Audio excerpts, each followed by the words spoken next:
Motuo ba sila nga wa nang hilabot or sa Tagalog daw wala nakialam si President Bongbong Marcos Jr. sa impeachment ni Vice President Sara? Santo pa nonchalant siya? Nonchalant.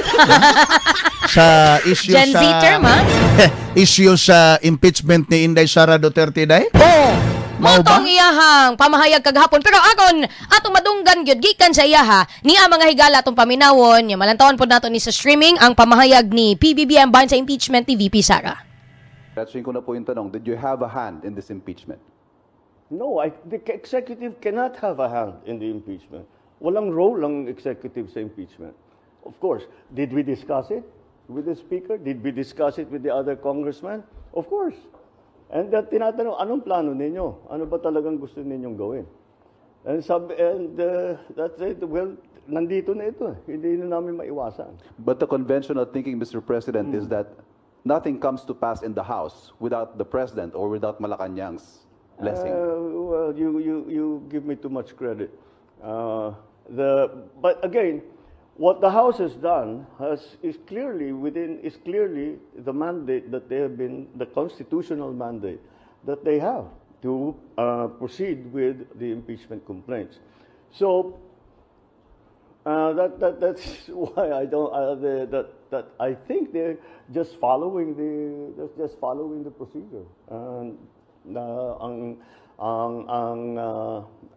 Punot dulo nito na-transmit nila ang impeachment complaint sa upper house. Kunya, Radyo Mandong.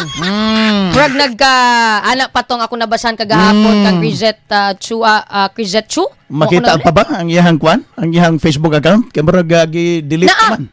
No, nag-post gapon. Dili na. Wala na. Murag nag-post siya kagabi lang nawala.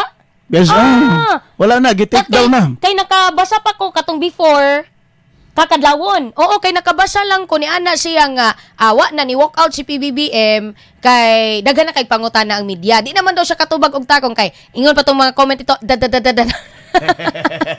What na daw? Take down na. Ang account ni... pero nag-post pa siya before na take down. Bahin aning ka PBBM. Yes. Oo, nga. Ni comment siya, gumikan kay walay klaro ang tubag ni PBBM. Bahin aning impeachment. Gani, ni kalampag ang mga netizen, gumikan, di sila mutuo Radyo Mandong, nga walay basbas, gikan kang PBBM. Ang impeachment ni VP Sara. Ano ini? Si PBBM, di dyan tamo to o bagya kasama nga wag yun na sila manghilabot. Yes. Anang impeachment complaint. Imposible kay na. Bagya kasama. Ano ini nga kaugang bagya kasamang pagsabot diha. Si PBBM nanghilabot. Pero mas doon na gyud akong papel diha. Abi ni Bob Kinsa? Kinsa? Si First Lady. Agoy! Ay, lahi gani mga babae, Radyo Mandong, no? Si First Lady, sa nga na iyang asawa. Liza Marcos. Aramita Marcos. Aha. Ngano nakaingon magka-Radyo Mandong?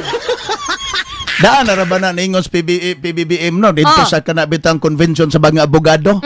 Sa nga lisod ding makaasawa tag abogada.